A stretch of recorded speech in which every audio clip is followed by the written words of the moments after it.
This is our network diagram. Our first server is running Windows Server 2008 operating system. The assigned roles is DHCP, DNS and Radius. Moving on to our second server, which the operating system is running Ubuntu. This is our web server, which is running the HTTP service. The two servers are connected to the virtual switch, as shown with the connections. This is our wired side of the network. The virtual switch is then connected to a router.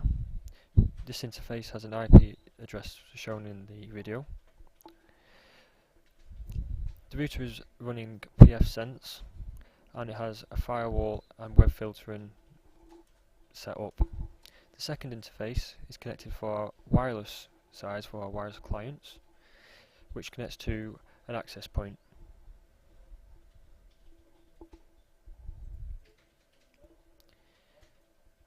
The third connection is connected to the WAN network for internet with the DHCP obtained from the university server.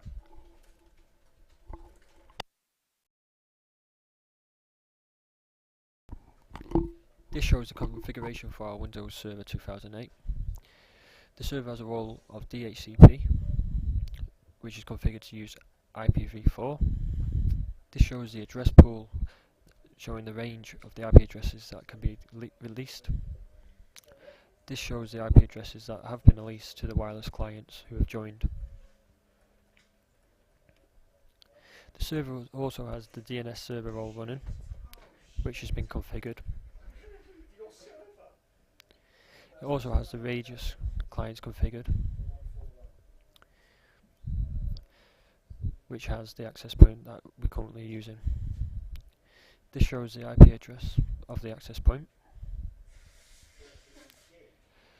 This shows the shared secret key which has been entered, which also has to be entered in the access point configurations. The Active Directory shows the users. One of the users we've added, if we click on the properties, shows the account information, shows in the login name, and it also shows what member it is. This member is a member of the wireless group to connect to the wireless side of the network.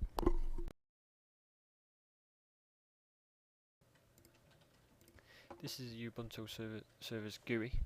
Here we're entering the IP address in the terminal. The HTTP service is already running and configured. And we can show this working by entering the IP address into the URL in Firefox.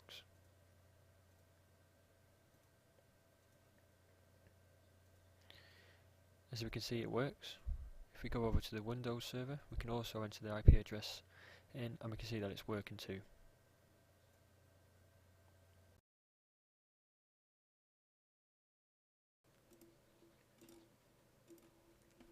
Okay, this shows the pfSense configuration. This shows the network adapters and how they're configured for the different interfaces of the pfSense router.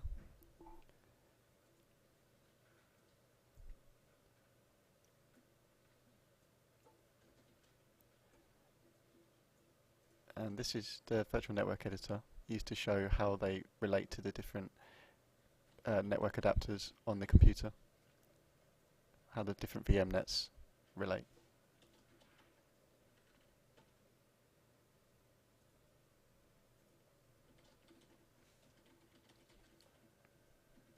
This shows the command line side of pfSense.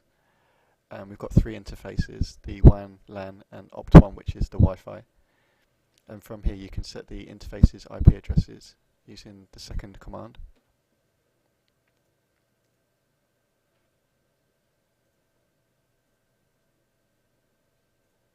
This is the web interface of pfSense, and this shows the interfaces and they're up as indicated by the green arrows.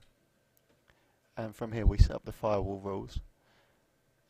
This is a firewall rule for WAN and it blocks ICMP, so that will block pings from WAN.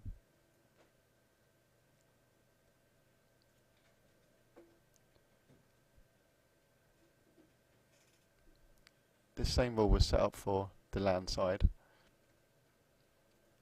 so it'll block pings from LAN.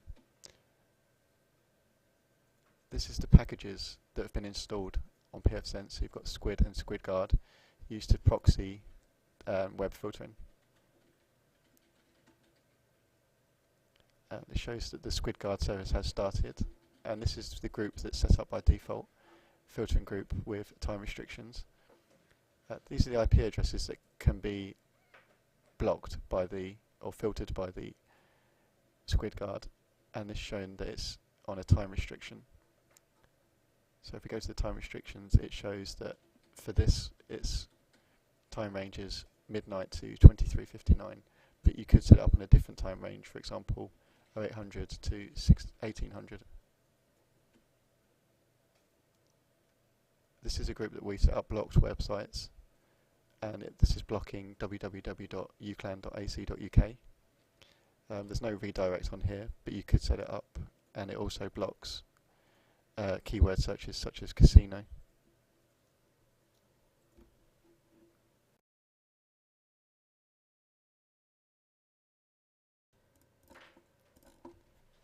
This is the web interface of the Netgear access point. This shows the IP addresses that were entered into the access point for setup, and the default gateway of the router.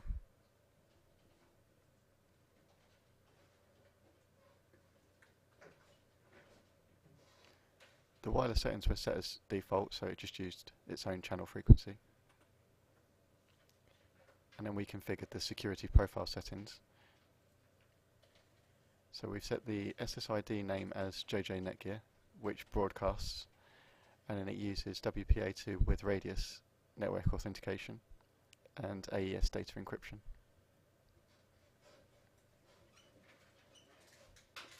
This then asks for the Radius server settings, which we've put in the IP address of the Windows server, and the shared secret we entered earlier into the Radius server settings.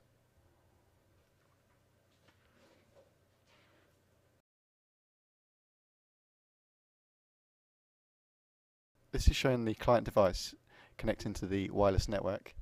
So it's using the username shown before in Active Directory and the username's password.